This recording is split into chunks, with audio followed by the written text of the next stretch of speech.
Hay algo que casi nadie menciona cuando habla del pecado original. Hay un detalle escondido en el texto hebreo de Génesis capítulo 3 que la mayoría de las traducciones modernas ha suavizado. Un detalle que cambia completamente la narrativa que nos han contado. Un detalle que revela que la culpa no estaba donde siempre nos dijeron que estaba. Y ese detalle es precisamente el que vamos a examinar hoy con todo el rigor y toda la reverencia que merece la palabra del Dios vivo. No te pido que me creas a mí, te pido que creas lo que las Escrituras dicen, te pido que abras tu corazón y permitas que el Espíritu Santo ilumine tu entendimiento mientras recorremos juntos este camino de revelación. Porque cuando la verdad de Dios toca tu mente, nada vuelve a ser igual. Cuando comprendes lo que realmente sucedió en aquel jardín, te comprendes también algo profundo sobre ti mismo, sobre tu propia naturaleza, sobre tus propias luchas con la tentación. Y quizás, solo quizás, al final de este recorrido, descubras que la historia de Adán y Eva no es simplemente un relato antiguo sobre dos personas que vivieron hace miles de años. Quizás descubras que es tu propia historia, que es la historia de cada ser humano que ha caminado sobre esta tierra, que es la historia de cada corazón que ha tenido que elegir entre la voz de Dios y la voz de la serpiente. Quédate hasta el final, porque lo que viene a continuación podría transformar tu comprensión de las Escrituras para siempre. Si tú también buscas respuestas en los lugares más profundos de las Escrituras, si quieres entender los misterios que transforman la duda en fe genuina, entonces suscríbete ahora y activa la campanita de notificaciones, porque cada día una nueva revelación te espera en este canal. No dejes que esta oportunidad pase de largo. Acompáñanos en este viaje por los secretos más asombrosos de la palabra de Dios. Para entender lo que verdaderamente sucedió en el Edén, necesitamos primero comprender el escenario donde todo tuvo lugar. El libro de Génesis, en su capítulo 2, nos presenta un cuadro que va mucho más allá de lo que la imaginación humana puede fabricar. Dice el texto sagrado que Jehová Dios plantó un huerto en Edén, al oriente, y puso allí al hombre que había formado. No fue un jardín cualquiera, no fue simplemente un terreno con árboles y flores. Fue la obra maestra del Creador, el lugar donde la presencia divina habitaba de manera tangible. El texto hebreo utiliza la palabra Gan para referirse a este huerto, una palabra que implica un espacio cerrado, protegido, diseñado con propósito. Era un lugar donde cada planta, cada río, cada criatura tenía una función específica dentro del plan perfecto de Dios. Génesis 2, versículo 9, nos dice que Jehová Dios hizo nacer de la tierra todo árbol delicioso a la vista y bueno para comer. Observa la precisión de esta descripción, delicioso a la vista y bueno para comer. Dios no creó un paraíso austero ni aburrido, creó un lugar donde todos los sentidos del ser humano encontraban satisfacción plena. Pero en medio de ese huerto había dos árboles que destacaban por encima de todos los demás. El árbol de la vida, que representaba la comunión eterna con el Creador, y el árbol del conocimiento del bien y del mal, que representaba el límite sagrado que Dios había establecido. Estos dos árboles no eran simples elementos decorativos del paisaje, eran los pilares sobre los cuales descansaba toda la relación entre Dios y la humanidad. Eran la prueba visible de que el amor verdadero siempre implica la libertad de elegir. Y aquí es donde debemos detenernos para observar algo crucial que muchos pasan por alto. Génesis 2, versículos 15 al 17, registra el momento exacto en que Dios estableció su mandamiento. Dice el texto: «Tomó pues Jehová Dios al hombre, y lo puso en el huerto de Edén, para que lo labrara y lo guardase. Y mandó Jehová Dios al hombre, diciendo: De todo árbol del huerto podrás comer, mas del árbol del conocimiento del bien y del mal no comerás, porque el día que de él comieres, ciertamente morirás». Presta mucha atención a quién recibió este mandamiento directamente de la boca de Dios. Fue el hombre, fue Adán. El mandamiento fue dado a Adán antes de que Eva existiera. Eva todavía no había sido formada cuando Dios pronunció estas palabras. Esto es de una importancia teológica monumental que no podemos ignorar. Adán recibió la instrucción directa del Creador. Adán fue el depositario original de la palabra de Dios. Adán era el responsable de transmitir esa verdad, de guardarla, de protegerla.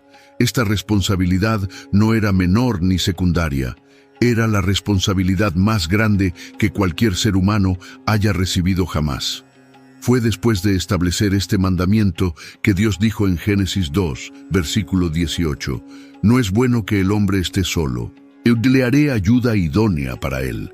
Y entonces procedió a formar a la mujer a partir de una de las costillas de Adán. La palabra hebrea utilizada aquí es tsela, que algunos estudiosos traducen no simplemente como costilla, sino como costado, sugiriendo que Eva fue tomada del lado mismo de Adán, simbolizando igualdad y compañía, no subordinación ni inferioridad. Cuando Adán vio a Eva por primera vez, sus palabras fueron de asombro y celebración. Dijo: «Esto es ahora hueso de mis huesos y carne de mi carne. Esta será llamada varona, porque del varón fue tomada». En estas palabras no hay dominio ni posesión. Hay reconocimiento, hay admiración, hay gratitud. Adán entendió inmediatamente que Eva era parte esencial de su ser, que sin ella algo fundamental le faltaba, que juntos formaban la imagen completa de lo que Dios había diseñado. Pero había un problema latente que nadie suele mencionar. Eva no escuchó el mandamiento directamente de Dios. Todo lo que sabía sobre la prohibición del árbol del conocimiento del bien y del mal lo sabía a través de Adán. Dependía completamente de la fidelidad de Adán al transmitir la palabra divina. Y como veremos más adelante, este detalle es fundamental para entender lo que sucedió cuando la serpiente apareció en escena. Porque la forma en que Eva describió el mandamiento ante la serpiente revela que algo se había distorsionado en la transmisión. El Edén era perfecto, pero la perfección del entorno no garantizaba la perfección de las decisiones. Dios había creado seres libres, seres con la capacidad real de obedecer o desobedecer. Y esa libertad, que era el regalo más hermoso y más peligroso que el Creador podía otorgar, estaba a punto de ser puesta a prueba de la manera más devastadora que el universo jamás presenciaría. El escenario estaba preparado. Los personajes estaban en su lugar, y el enemigo ya había trazado su plan. Ahora entramos en el corazón mismo del misterio. Génesis capítulo 3 comienza con una declaración que debería hacernos temblar. Pero la serpiente era astuta, más que todos los animales del campo que Jehová Dios había hecho. La palabra hebrea para astuta es arum, y es profundamente significativa porque en el versículo inmediatamente anterior, Génesis 2, versículo 25, se dice que Adán y Eva estaban desnudos, arummim en hebreo, y no se avergonzaban. La cercanía fonética entre ambas palabras no es casualidad. El texto bíblico está creando un contraste deliberado entre la inocente desnudez de la pareja y la calculadora astucia de la serpiente. ¿Quién era realmente esta serpiente? El libro de Apocalipsis, capítulo 12, versículo 9, nos da la respuesta sin ambigüedad. Y fue lanzado fuera el gran dragón, la serpiente antigua, que se llama Diablo y Satanás, el cual engaña al mundo entero. La serpiente del Edén no era un simple animal. Era el vehículo a través del cual el adversario de Dios ejecutó su ataque más devastador contra la creación. Era la inteligencia maligna más poderosa del universo, disfrazada bajo una apariencia que no generaba temor ni sospecha. Y aquí viene la primera pregunta que deberíamos hacernos. ¿Por qué la serpiente se acercó a Eva y no a Adán? Muchos han interpretado esto como evidencia de que Eva era más débil, más susceptible, más fácil de engañar. Pero esa interpretación refleja más los prejuicios humanos que la realidad bíblica. La serpiente se acercó a Eva precisamente porque ella no había escuchado el mandamiento directamente de Dios. Su conocimiento de la prohibición era de segunda mano, transmitido por Adán, y el enemigo, con su astucia milenaria, sabía exactamente dónde estaba la vulnerabilidad. Observa cómo comenzó la conversación. La serpiente no atacó frontalmente, no dijo, desobedece a Dios. Fue mucho más sutil que eso. Dijo, ¿con que Dios os ha dicho, no comáis de todo árbol del huerto? Esta pregunta está cargada de veneno intelectual. Primero, distorsiona lo que Dios realmente dijo. Dios nunca prohibió comer de todos los árboles, prohibió comer de uno solo.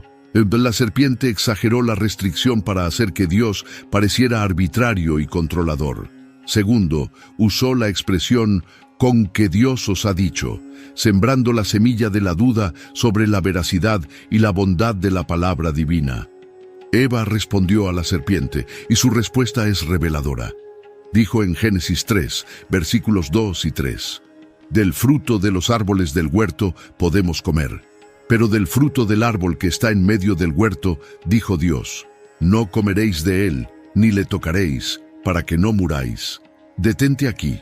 Lee esas palabras otra vez. Eva añadió algo que Dios nunca dijo. Dios nunca mencionó nada sobre tocar el fruto. El mandamiento original, registrado en Génesis 2:17, habla solamente de comer, no de tocar. ¿De dónde sacó Eva esta adición? Solo hay dos posibilidades. O Eva misma añadió esa restricción por cuenta propia, o Adán, al transmitirle el mandamiento, lo exageró, lo modificó, añadió una valla extra alrededor de la prohibición original. Sea cual sea el caso, el resultado es el mismo. La palabra de Dios había sido alterada antes de que la serpiente siquiera apareciera. Y cuando la palabra de Dios se distorsiona, la puerta queda abierta para que el engaño entre con toda su fuerza destructora. La serpiente, al escuchar esta versión distorsionada del mandamiento, supo que tenía la ventaja. Entonces lanzó su ataque más directo y más devastador. Dijo, «No moriréis, sino que sabe Dios que el día que comáis de él, serán abiertos vuestros ojos, y seréis como Dios, sabiendo el bien y el mal». Con estas palabras, la serpiente hizo tres cosas simultáneamente. Primero, él contradijo abiertamente a Dios. «No moriréis». Segundo, acusó a Dios de tener motivos ocultos. «Sabe Dios que seréis como él». Tercero, ofreció una promesa deslumbrante, conocimiento, poder, igualdad con el Creador. Este fue el momento más peligroso en la historia de la humanidad. Eva estaba frente a la decisión más trascendental que cualquier ser humano enfrentaría jamás. Tenía la palabra de Dios, aunque imperfectamente transmitida, de un lado, y tenía la promesa seductora de la serpiente del otro, y en ese instante de tensión cósmica algo se inclinó en su corazón. El texto dice que vio que el árbol era bueno para comer, que era agradable a los ojos y codiciable para alcanzar la sabiduría. La tentación atacó en tres niveles: el apetito físico, el deseo estético y la ambición intelectual. Pero antes de juzgar a Eva, antes de señalarla con el dedo como tantos lo han hecho a lo largo de la historia, necesitamos hacernos una pregunta que pocos se atreven a formular. Una pregunta que cambia todo el panorama de esta narrativa. Una pregunta que nos lleva al verdadero corazón del misterio que estamos investigando esta noche. Y esa pregunta es simplemente esta: ¿dónde estaba Adán mientras todo esto sucedía? La respuesta está en el texto, escondida a plena vista, esperando ser descubierta por quienes leen con atención. Y es precisamente aquí donde la narrativa da un giro que la mayoría no espera.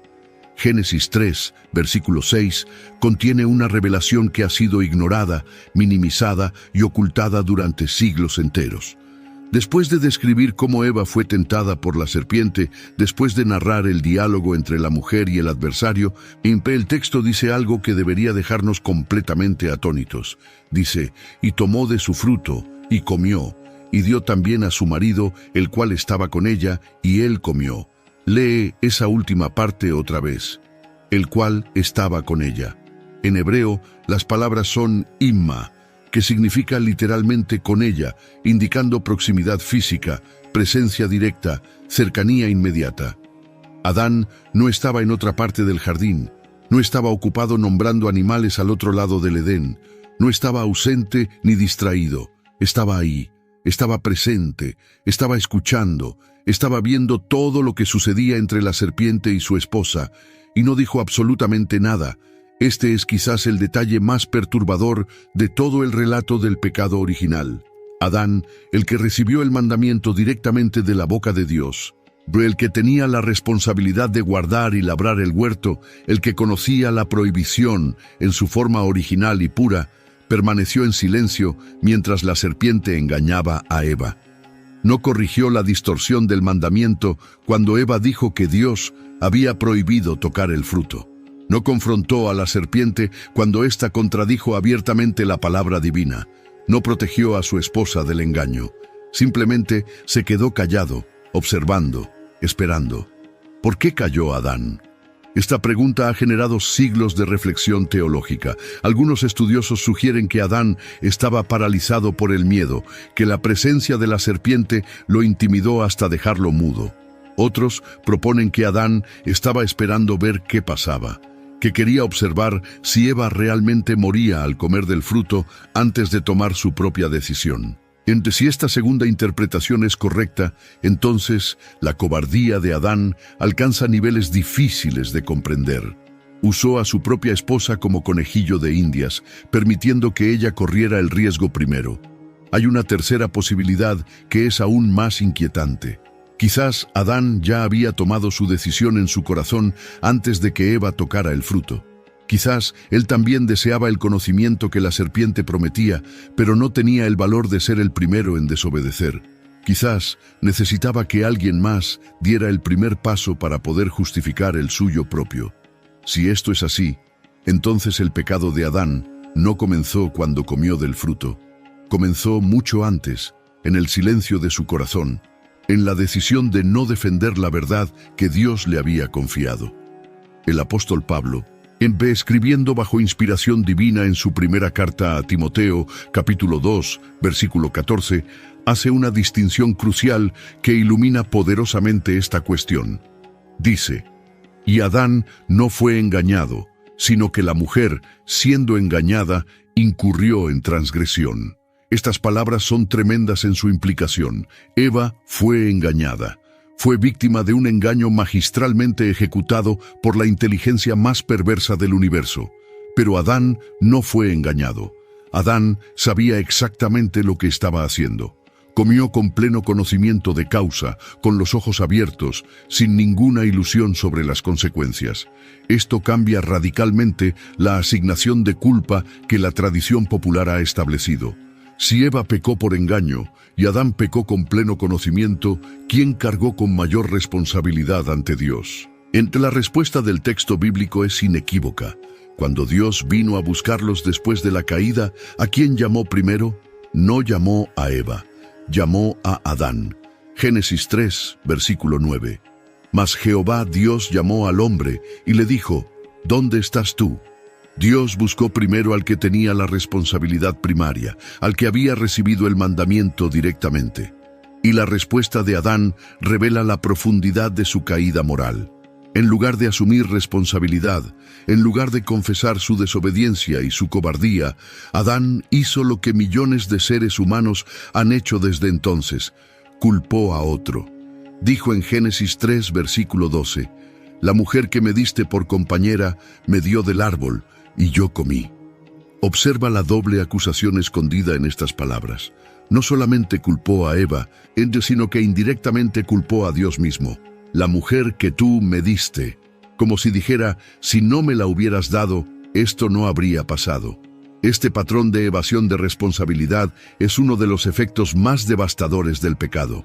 Antes de la caída, Adán celebraba a Eva con gozo: «Hueso de mis huesos y carne de mi carne». Después de la caída, la convirtió en su excusa: «La mujer que me diste». El pecado no solo rompió la relación entre la humanidad y Dios, rompió la relación entre el hombre y la mujer, introdujo la culpa, la vergüenza, la acusación y la división, donde antes había unidad, transparencia y amor incondicional. Tú que estás aquí hasta este momento, tú que reconoces la profundidad de estas verdades escondidas en las Escrituras, no dejes que esta revelación se quede solamente contigo. Hay muchas almas buscando esta misma luz, de personas que han cargado con interpretaciones erróneas durante años enteros. Comparte este video con alguien que necesita escuchar esto. Y si aún no te has suscrito a este canal, este es el momento perfecto para hacerlo. porque lo que viene a continuación puede cambiar tu perspectiva sobre el pecado, la gracia y la misericordia de Dios para siempre. Para comprender plenamente la magnitud de lo que sucedió en el Edén, necesitamos examinar las consecuencias que Dios pronunció sobre cada uno de los involucrados. Y el orden en que Dios dictó estas consecuencias es profundamente revelador. Dios comenzó con la serpiente, luego se dirigió a Eva y finalmente habló con Adán. Pero las consecuencias más extensas y más graves fueron reservadas para Adán, el último en ser confrontado. Esto no es coincidencia, es justicia divina en acción.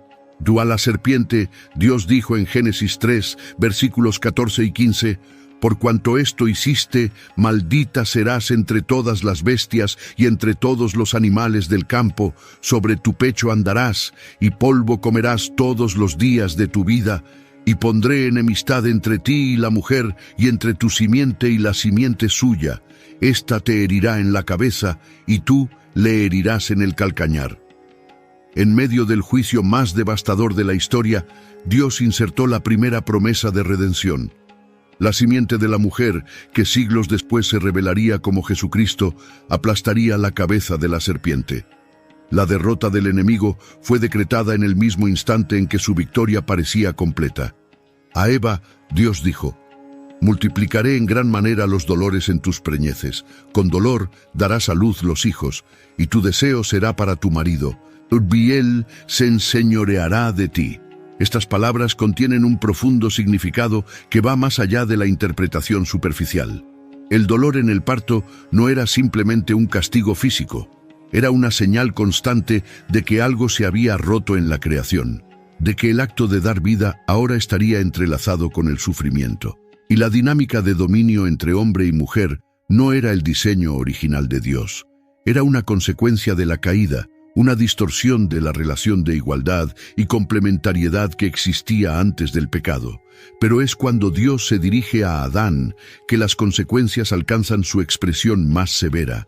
Génesis 3, versículos 17 al 19, registra las palabras más solemnes que Dios pronunció ese día. «Por cuanto obedeciste a la voz de tu mujer y comiste del árbol de que te mandé diciendo, no comerás de él.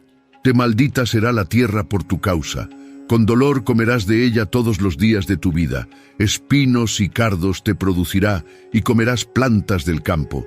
Con el sudor de tu rostro comerás el pan, hasta que vuelvas a la tierra, porque de ella fuiste tomado, pues polvo eres, y al polvo volverás». Observa algo fundamental en estas palabras. Dios no le dijo a Adán: «Por cuanto comiste del fruto», le dijo: «Por cuanto obedeciste a la voz de tu mujer». El pecado de Adán, según la perspectiva divina, no fue simplemente comer un fruto prohibido, fue elegir obedecer una voz diferente a la de Dios. Fue priorizar la relación horizontal sobre la relación vertical. Fue permitir que la influencia humana desplazara la autoridad divina en su corazón. Esta distinción es de una importancia que no podemos subestimar. Además, la maldición sobre la tierra fue pronunciada específicamente por causa de Adán, no por causa de Eva. La tierra no fue maldecida cuando Eva comió del fruto, fue maldecida cuando Adán lo hizo. Esto sugiere fuertemente que en la economía divina, Adán cargaba una responsabilidad mayor, una representatividad más amplia ante la creación entera. Su desobediencia tuvo consecuencias cósmicas que la desobediencia de Eva, por sí sola, aparentemente no habría generado. El apóstol Pablo confirma esta perspectiva de manera contundente en Romanos 5, versículo 12, cuando escribe: «Por tanto, como el pecado entró en el mundo por un hombre, y por el pecado la muerte, así la muerte pasó a todos los hombres, por cuanto todos pecaron». No dice que el pecado entró al mundo por una mujer, dice que entró por un hombre, Adán.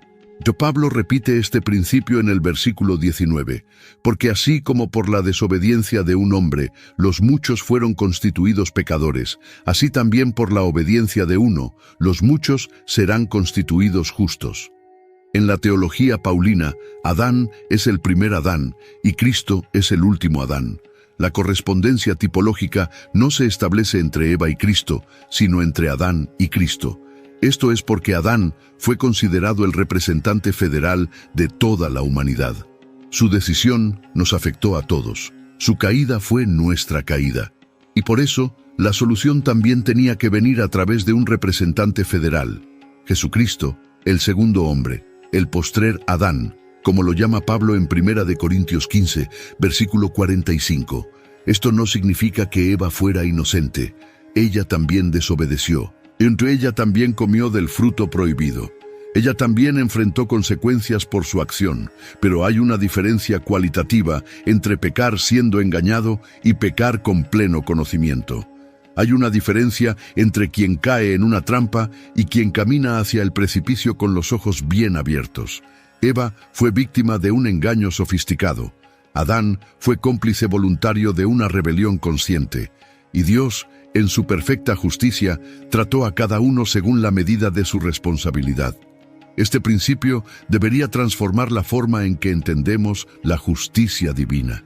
Dios no juzga a todos por igual sin considerar las circunstancias. Dios examina el corazón, evalúa el conocimiento que cada persona tenía, considera las presiones y los engaños a los que fue sometida, y administra consecuencias proporcionadas a la responsabilidad real de cada individuo. Esto no es debilidad ni parcialidad. Es la justicia perfecta de un Dios que conoce todas las variables, todos los pensamientos, todas las intenciones del corazón humano. Ahora debemos adentrarnos en una dimensión más profunda de esta historia que raramente se explora en los estudios bíblicos convencionales. Se trata del significado espiritual del silencio de Adán y lo que este silencio nos enseña sobre nuestra propia relación con Dios y con la verdad.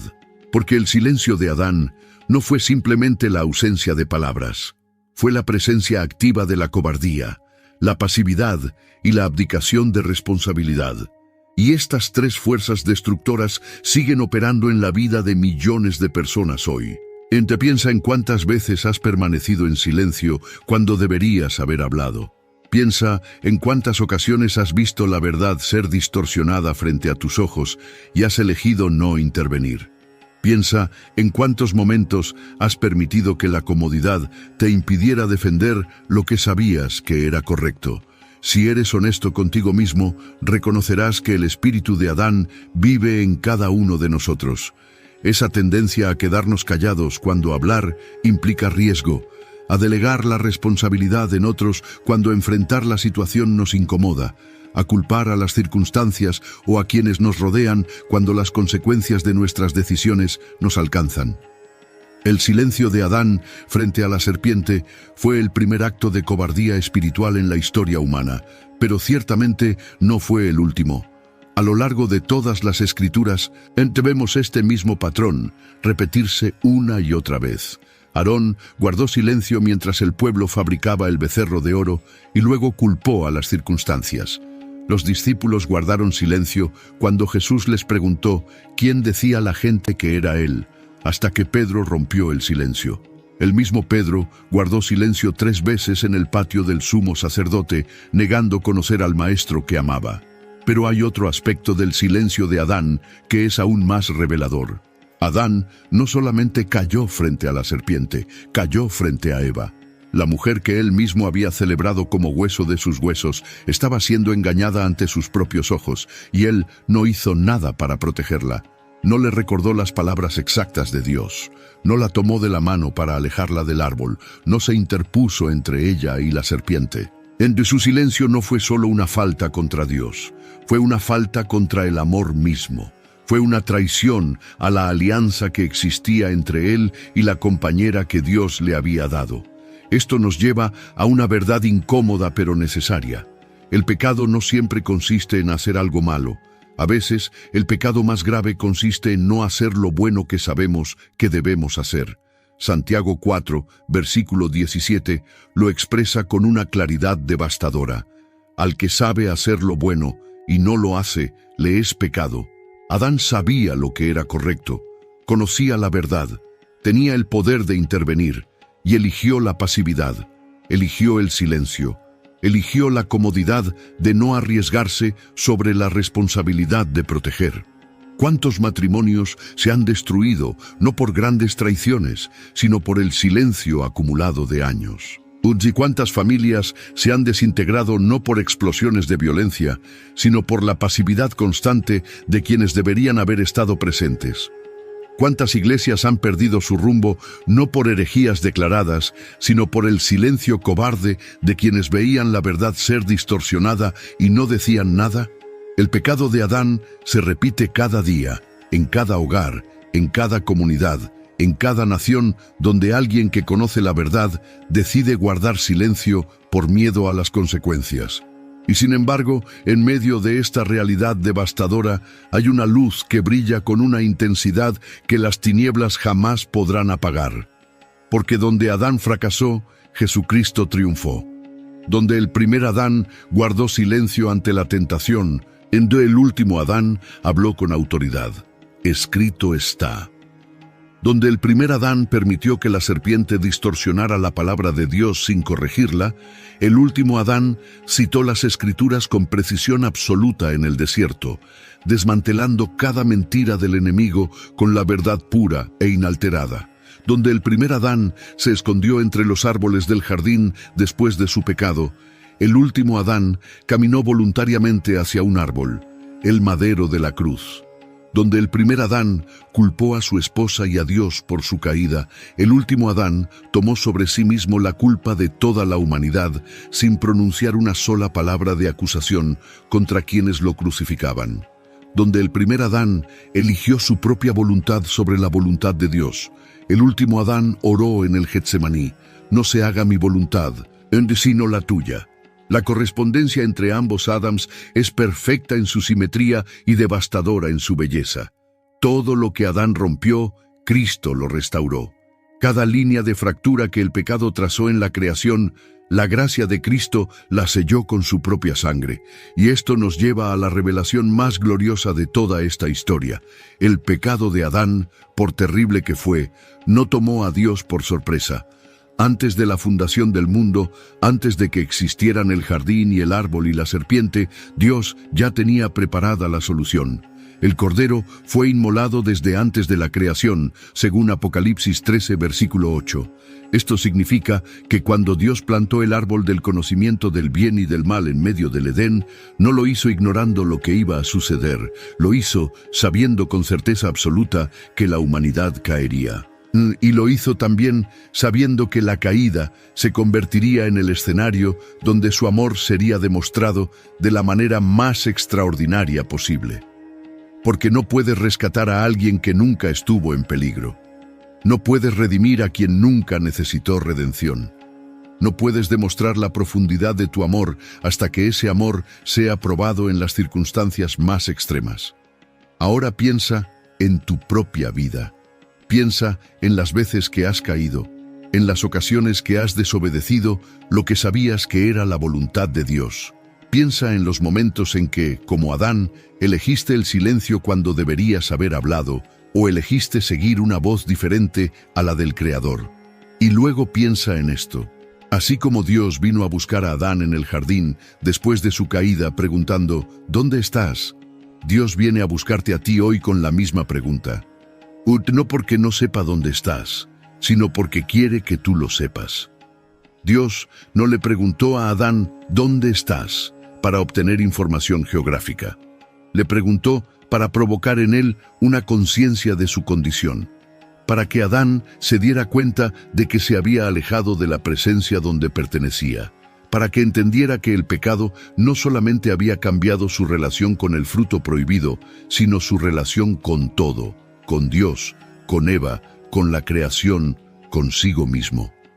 La pregunta de Dios era una invitación al arrepentimiento disfrazada de interrogante. Y esa misma invitación sigue vigente hoy.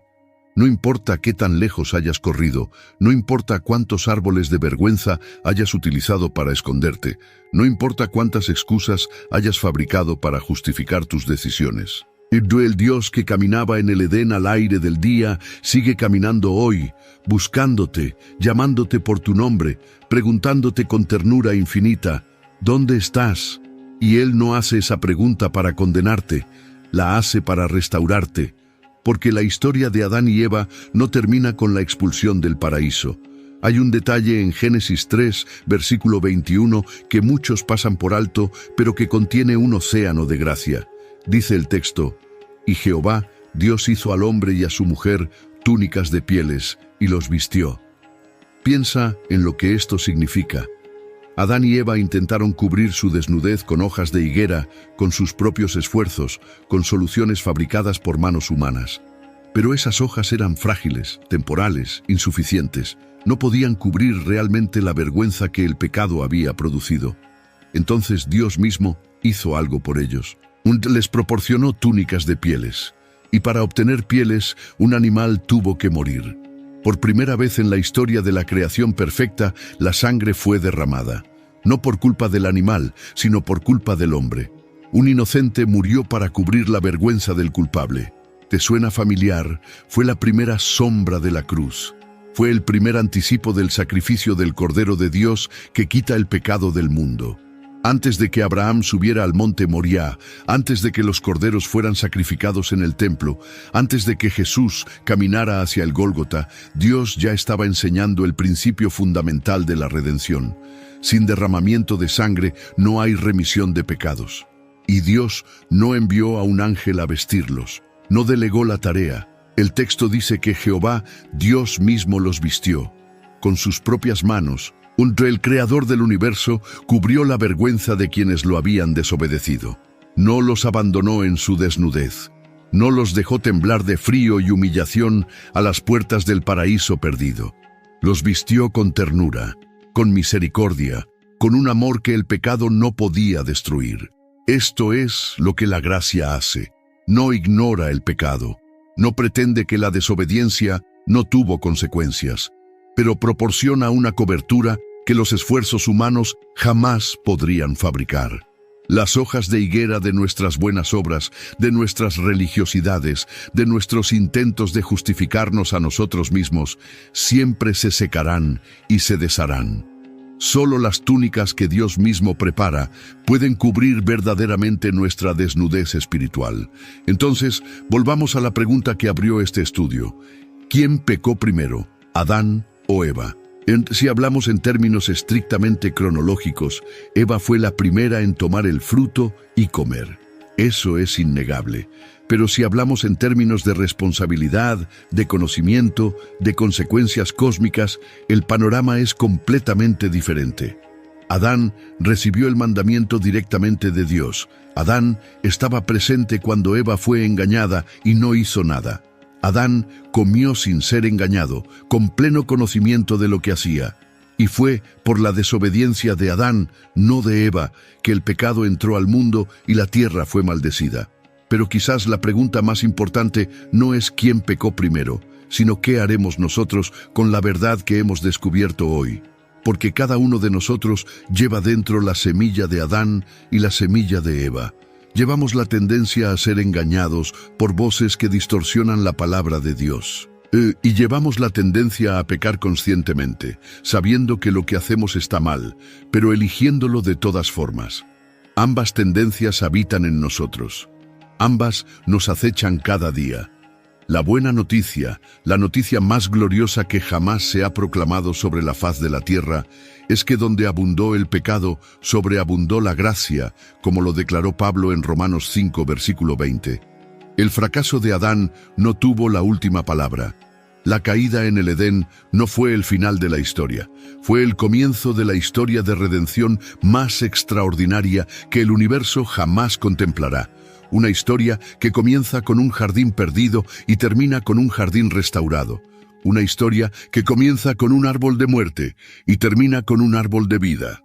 Una historia que comienza con una pareja escondida de Dios y termina con una humanidad redimida, caminando abiertamente en su presencia por la eternidad. Hay una dimensión de esta historia que necesitamos explorar con mayor profundidad, y tiene que ver con la naturaleza misma de la tentación y cómo opera en nuestras vidas hoy. Porque lo que la serpiente hizo en el Edén no fue un evento aislado ni irrepetible. Fue el establecimiento de un patrón que el enemigo ha utilizado desde entonces contra cada ser humano que ha existido. Comprender este patrón no es un ejercicio académico, Es una cuestión de supervivencia espiritual. El primer paso de la tentación siempre es cuestionar la palabra de Dios. ¿Con qué Dios os ha dicho? Esta pregunta aparentemente inocente es en realidad el arma más peligrosa del arsenal del enemigo. No ataca la fe directamente, ataca el fundamento sobre el cual la fe se sostiene. Si puedes hacer que alguien dude de lo que Dios ha dicho, no necesitas hacer nada más. La duda se encargará del resto, sembrará inseguridad, generará confusión, abrirá la puerta a interpretaciones alternativas que poco a poco se alejan de la verdad original. El segundo paso es distorsionar la palabra de Dios. La serpiente no citó correctamente lo que Dios había dicho. Exageró la prohibición para hacer que Dios pareciera restrictivo e injusto. Y Eva, al responder, también distorsionó el mandamiento, añadiendo la parte de «ni le tocaréis», que Dios nunca mencionó. Este intercambio de distorsiones es un modelo perfecto de cómo la verdad se deteriora cuando pasa de boca en boca sin la disciplina de regresar constantemente a la fuente original. El tercer paso es contradecir abiertamente la palabra de Dios. No moriréis. Una vez que la duda ha sido sembrada y la verdad ha sido distorsionada, el enemigo se siente con la confianza suficiente para negar frontalmente lo que Dios ha dicho. Y lo sorprendente es que esta negación directa a menudo encuentra menos resistencia que la duda inicial, porque el corazón ya ha sido preparado para recibirla. Cuando alguien ha empezado a dudar de Dios, está a un paso de creerle al enemigo. El cuarto paso es ofrecer una alternativa atractiva. Seréis como Dios, sabiendo el bien y el mal. El enemigo nunca se presenta con las manos vacías. Siempre trae una propuesta que parece mejor que lo que Dios ofrece. Más libertad, más conocimiento, más poder, más placer, más control. La tentación siempre se disfraza de oportunidad, de avance, de progreso. Y la trampa consiste en que lo que ofrece es real a medias. La serpiente no mintió cuando dijo que sus ojos serían abiertos. Efectivamente lo fueron. Pero lo que vieron cuando se abrieron no fue lo que esperaban. Vieron su propia desnudez, vieron su vergüenza, vieron la distancia que ahora existía entre ellos y Dios. Este patrón de 4 pasos se repite en cada tentación que enfrentamos. El enemigo cuestiona lo que Dios ha dicho sobre nuestra identidad, sobre nuestro valor, sobre nuestro destino. Luego distorsiona las promesas divinas para hacernos creer que Dios nos ha restringido injustamente. Después contradice abiertamente la verdad. No pasa nada si lo haces, no habrá consecuencias. Y finalmente ofrece algo que parece irresistible: placer inmediato, reconocimiento, poder, satisfacción. Cada adicción, cada relación destructiva y cada decisión que nos aleja de Dios sigue este mismo esquema. La defensa contra este patrón también está claramente establecida en las Escrituras. Cuando Jesús fue tentado en el desierto, enfrentó exactamente las mismas categorías de tentación que Adán y Eva enfrentaron en el Edén. El enemigo lo tentó con el apetito físico. Di que estas piedras se conviertan en pan. Lo tentó con la exhibición de poder. Lánzate desde el pináculo del templo. Lo tentó con la ambición de dominio. Todo esto te daré si postrado me adorares. 3 tentaciones que corresponden a las 3 dimensiones que el apóstol Juan describe en 1 de Juan 2:16. Los deseos de la carne, los deseos de los ojos y la vanagloria de la vida. Pero a diferencia de Adán, Jesús no guardó silencio. A diferencia de Eva, Jesús no añadió ni quitó nada a la palabra de Dios. Respondió cada tentación con la misma frase: escrito está. Y cada vez citó las Escrituras con precisión exacta, sin distorsión, sin adiciones humanas, sin interpretaciones convenientes. La palabra de Dios, correctamente entendida y fielmente aplicada, es la única arma que el enemigo no puede vencer. No porque sea un recurso mágico, sino porque es la verdad. Y la verdad tiene un poder que la mentira, por sofisticada que sea, jamás podrá igualar. Esto nos enseña algo práctico y urgente para nuestras vidas diarias. No basta con conocer vagamente lo que la Biblia dice. No basta con tener una idea general de los principios bíblicos. Necesitamos conocer la palabra con precisión, con exactitud, con la misma fidelidad con que fue entregada. Porque cuando la conocemos imperfectamente, como Eva, somos vulnerables al engaño. Y cuando la conocemos pero elegimos ignorarla, como Adán, nuestra responsabilidad es aún mayor. Hay otro aspecto de la historia del Edén que merece nuestra atención detenida, y es lo que sucedió inmediatamente después de que ambos comieron del fruto. Génesis 3, versículo 7 dice: Entonces fueron abiertos los ojos de ambos, y conocieron que estaban desnudos. Entonces cosieron hojas de higuera, y se hicieron delantales. Nota que dice, los ojos de ambos fueron abiertos. No solo los de Eva, no solo los de Adán, los de ambos simultáneamente. Es como si el efecto pleno del pecado no se hubiera activado hasta que Adán también comió.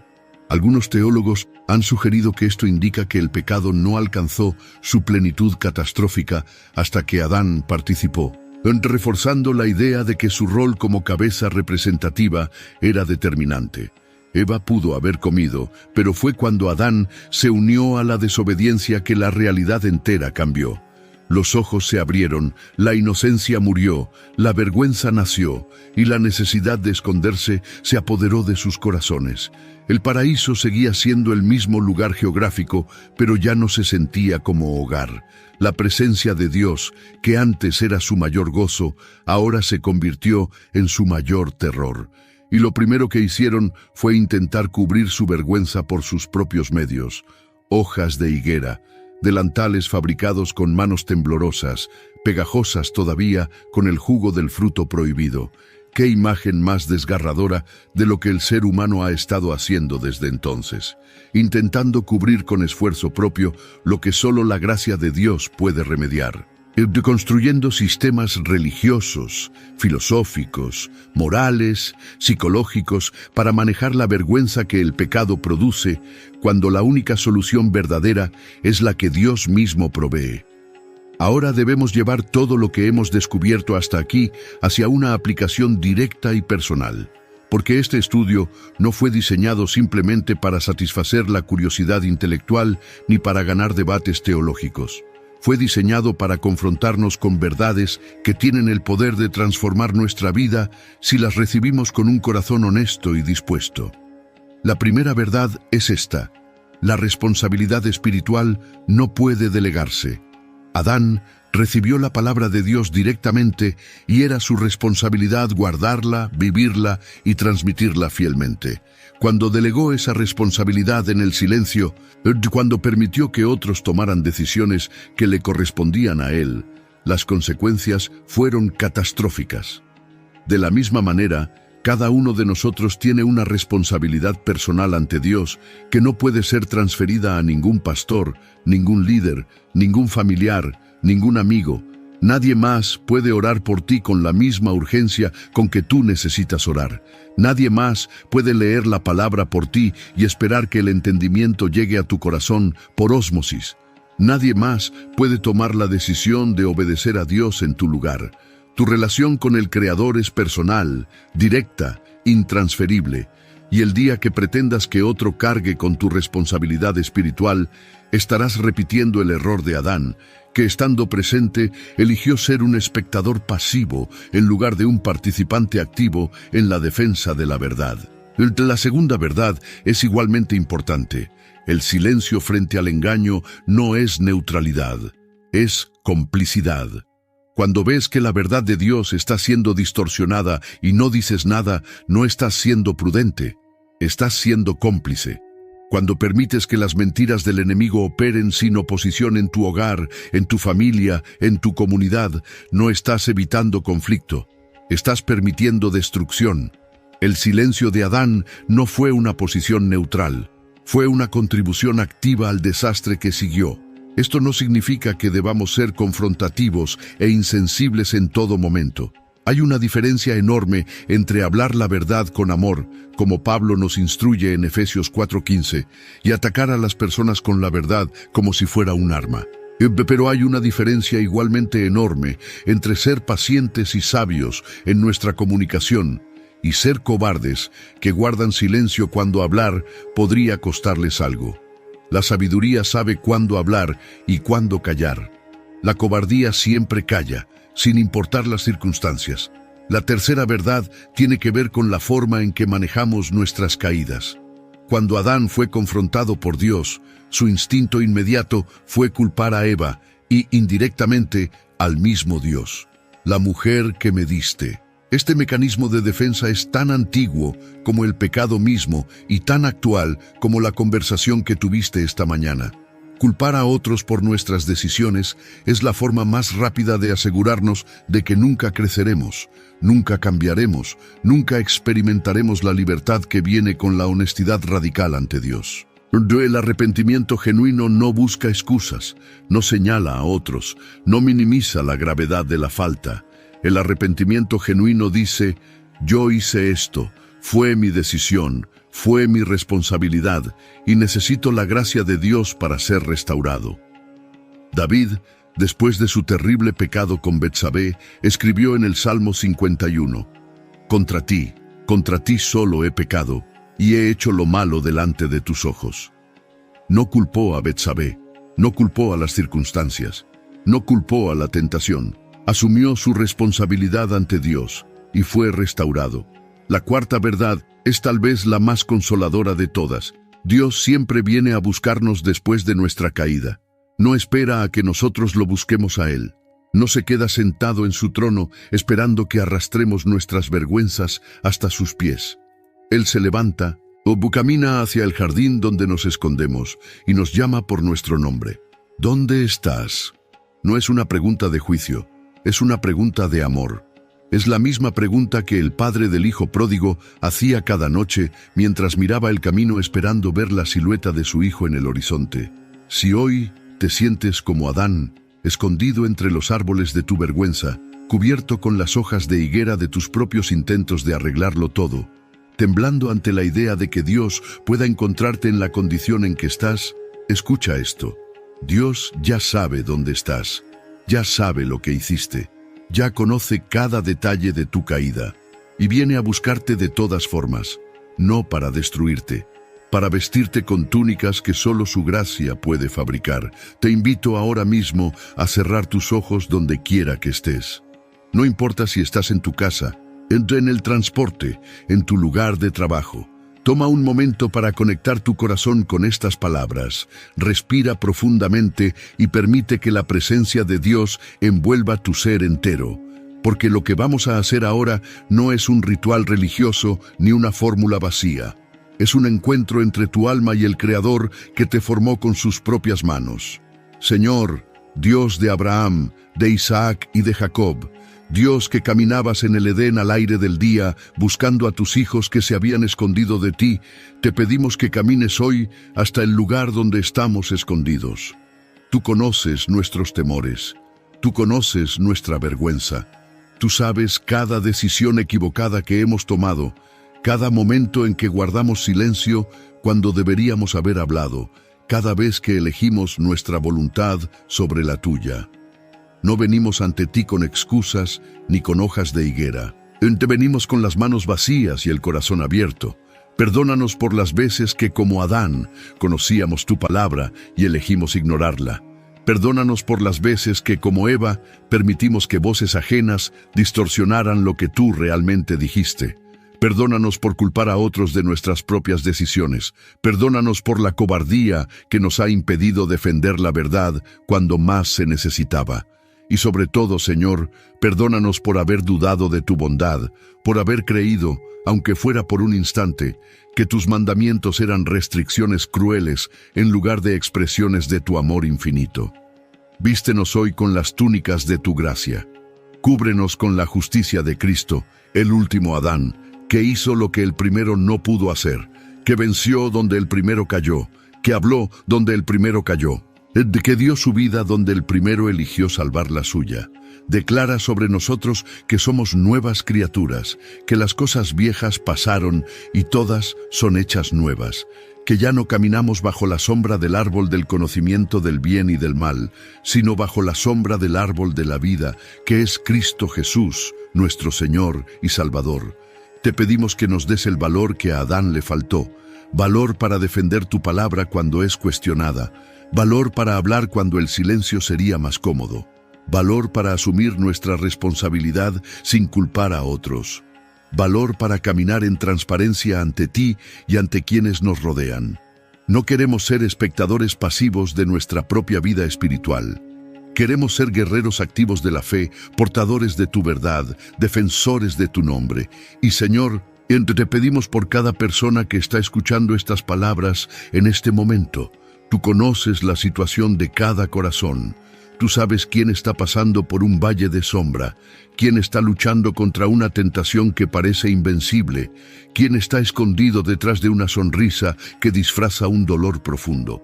Encuéntralos donde están, llámalos por su nombre, diles que no es demasiado tarde, que tu gracia es suficiente, que tu amor es más fuerte que cualquier pecado, que tu restauración es más profunda que cualquier caída. En el nombre poderoso de Jesús. Amén. Si esta palabra tocó tu corazón, si reconoces que Dios ha hablado a tu vida a través de este estudio, te pido algo sencillo pero poderoso. Deja en los comentarios una sola palabra: restaurado. Que sea tu declaración de fe, entre tu testimonio silencioso pero firme de que hoy decidiste dejar de esconderte y permitir que Dios te vista con su gracia. Y cuando otro hermano o hermana lea esa palabra junto a la tuya, sabrá que no está solo en este camino, que hay una comunidad de corazones que han elegido la verdad por encima de la comodidad, la transparencia por encima de las hojas de higuera.